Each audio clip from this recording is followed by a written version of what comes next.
On a quiet September night in 2016, a mother and her adult son set out on a simple fishing trip. A routine trip, something they had done countless times. But 8 days later, only one of them returned. A cargo ship spotted a life raft drifting alone in the Atlantic Ocean. Inside was 22-year-old Nathan Carman.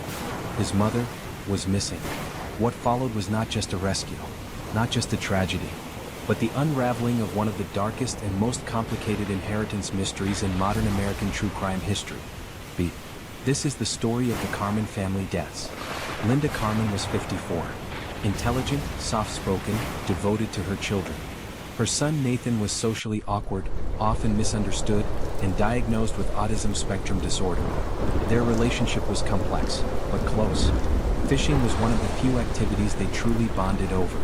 On September 18, 2016, mother and son launched from Point Judith, Rhode Island, aboard Nathan's boat, the Chicken Pox. A strange name for a boat, but one Linda trusted. Her son had rebuilt it himself. They headed out for tuna. Linda texted a friend, "Heading out now." It would be her last message. As the sun set, weather conditions were calm. Nothing unusual. The boat was stocked with food, fuel, and gear. According to Nathan, the night was peaceful. The ocean was quiet. Linda slept. But in the early morning hours, something changed. He later told investigators the boat suddenly shuddered. Water began flooding the deck. Within minutes, the entire vessel sank. Nathan said he could barely grab the emergency raft in time. He never saw his mother again. Imagine drifting alone in the Atlantic Ocean. No shade, little food, no idea if you'll ever be found. For 8 long days, Nathan floated in that raft, surviving on water he collected from rain and a small supply of food. He claimed he cried out for his mother at night, still believing she might be somewhere on the waves. But while Nathan drifted, so did suspicion. The Coast Guard launched an enormous search. But when they found nothing, they stopped. And 8 days later, a freight ship spotted a tiny orange speck. Nathan Carman had survived. But the story he told would raise more questions than answers. From the moment Nathan was rescued, investigators had doubts. First, the bilge pump was missing, the pump that normally prevents flooding. Nathan had removed it. Second, holes were found in the boat, in areas crucial to flotation. They appeared drilled, not accidental. Third, Nathan made odd repairs to the boat before leaving. Repairs witnesses said made the boat less seaworthy. Investigators believed the sinking was no accident. They believed someone engineered it. But why would a man kill his own mother? The answer, they claimed, was hidden in the family fortune. To understand this case, you must go back 3 years. In 2013, Nathan's grandfather, John Chakalos, was found dead in his Connecticut mansion, shot once in the head while he slept. He was a multimillionaire real estate developer, and the family patriarch. And the last person to see him alive was Nathan. Police questioned him for hours. Nathan admitted he was with his grandfather the night before.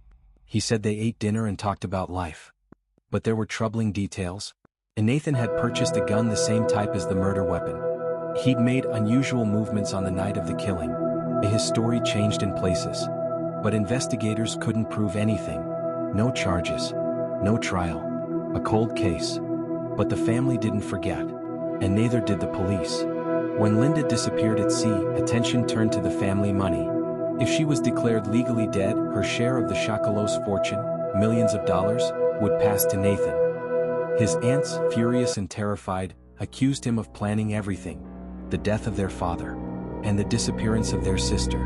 They claimed Nathan was desperate for money, that he had no job, that he lived off family support, that he knew he stood to gain millions if his mother was gone. They filed lawsuits to stop him from receiving a single dollar. And slowly, investigators connected the dots.